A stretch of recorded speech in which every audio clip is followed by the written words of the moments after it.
guys, welcome back to my channel. So in today's video I'm going to be doing a quick little review and comparison swatches of the Tarte Shape Tape concealers. So I've got here two shades. I've got this shade Light and the shade Fair Beige. So this is the Fair Beige and this is the Light. So I originally picked up the Fair Beige colour because I know with concealer for under eyes you're supposed to pick up a shade lighter than your skin tone.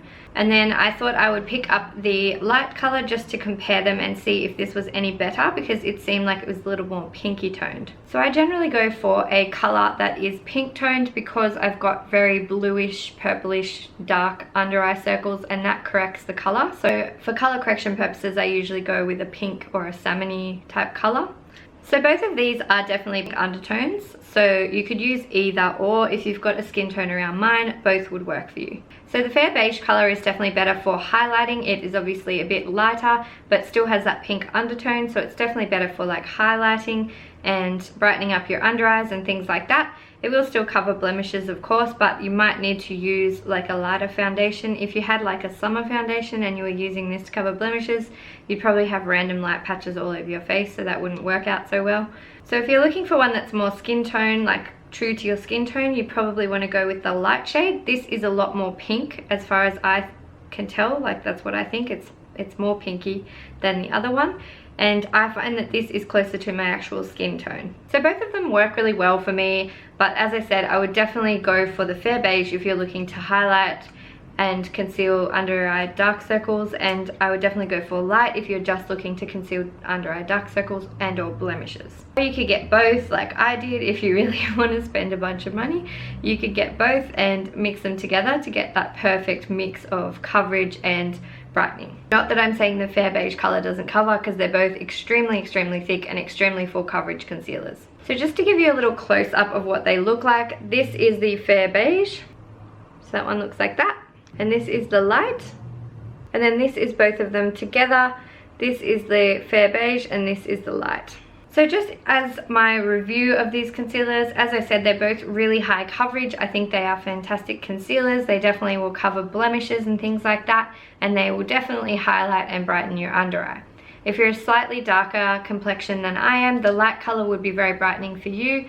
But if you're the same color as me, I would definitely recommend the Fair Beige for the highlighting, as I think I've said that like 100 times, so I will move on. So cons of this concealer, the only thing I would say is that it's very easy to get too much because of the large doe foot applicator that it does come with. So in case you haven't seen it already, the doe foot is humongous, and it has like this little well at the top where a lot of concealer sits inside there.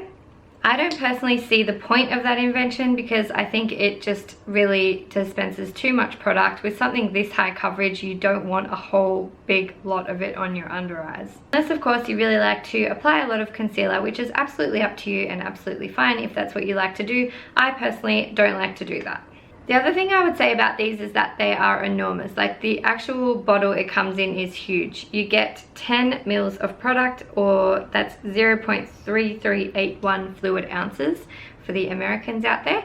So that is a lot of product. This is a very big concealer. You only need one little dot. Like I'm talking a tiny little dot, and it will spread out heaps. So one little dot for under your eyes should do the entire under your eye area, which means it will last a long time. Price wise, I think it was okay. I paid $37 Australian, so I think that's pretty reasonable for a concealer of this size and quality, and I was pretty happy with that. And I did get 25% off my first purchase, which was the Fair Beige, and then I did get 20% off the purchase of the light color. These unfortunately aren't available in Australia yet, so if you do want to pick them up, you will need to buy them from Tarte or other overseas website. I'm not sure. The only one I'm aware of that sells legit ones is the Tarte website. I always buy from the direct seller. I'm still not sure which websites are legit and which aren't, and I just don't trust anything that isn't direct from the seller. Especially when it's a product like this that's so hyped, I just don't trust any other site apart from the one it originally comes from, or you know, a Sephora or a Mecca. Those kind of places of course are trustworthy. But then there's these other ones which I'm not going to name them or anything because I don't know if they're legit or not, and I don't want to go shaming anybody. But there's other sites that we all know about that sell cosmetics, and I don't know whether they're legit or not. I don't know how to tell.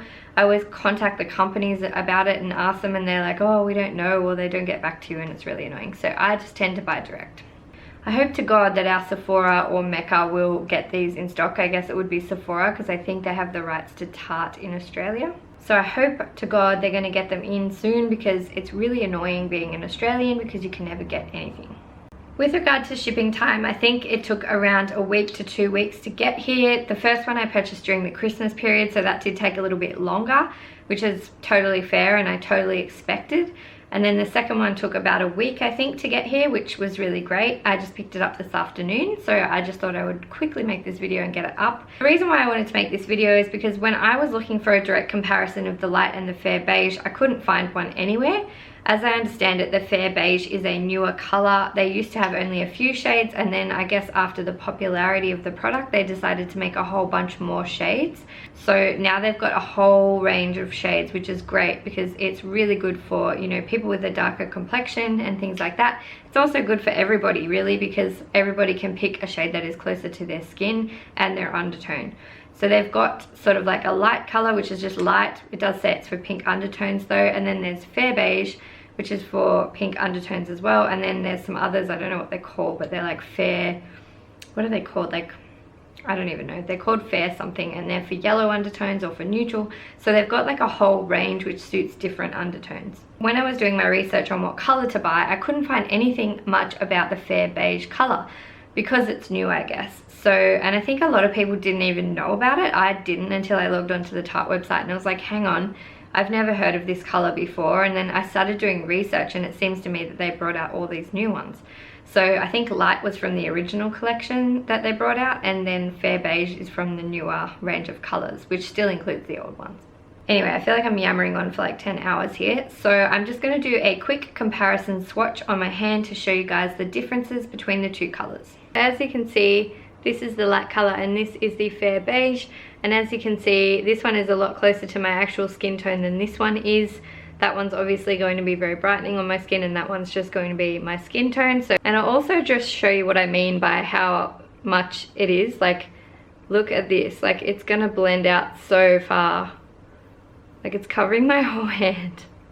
So yeah, I definitely just recommend not using too much because it is intense. Like, it's thick and it's full coverage and it's amazing. My preferred method for blending it in is definitely to use a beauty blender or a beauty sponge in the mini size. I have this little one which I picked up from Kmart in a pack of 2 for $4, so it's $2 a sponge. So you get a blue one and you get a pink one.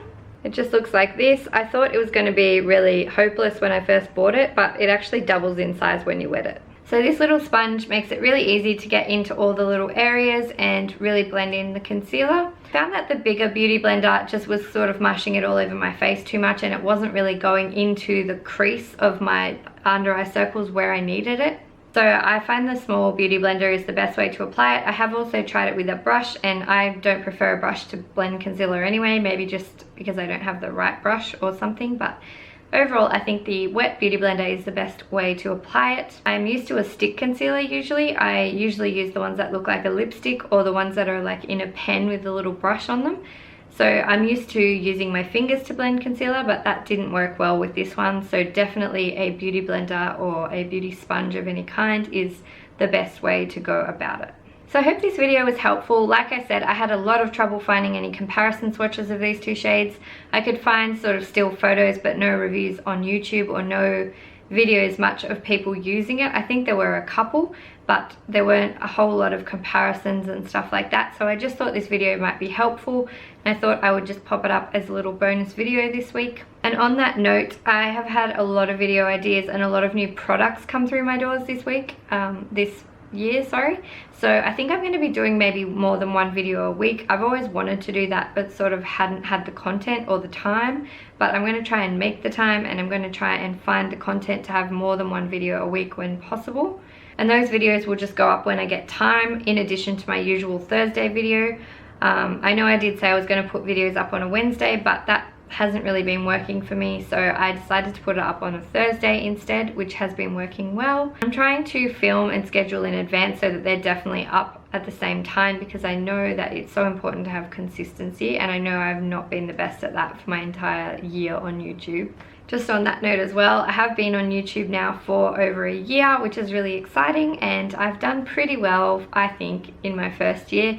Nothing amazing, you know, no million subscribers or anything like that, but I think I've done pretty well. I'm pretty happy with it, and I'm really enjoying doing it. I hope you guys enjoy my videos, and I hope that I get to continue doing it for a long time in the future. So thanks very much for watching. Please remember to subscribe and thumbs up this video if you did like it, and I will see you very soon in my next video. Bye!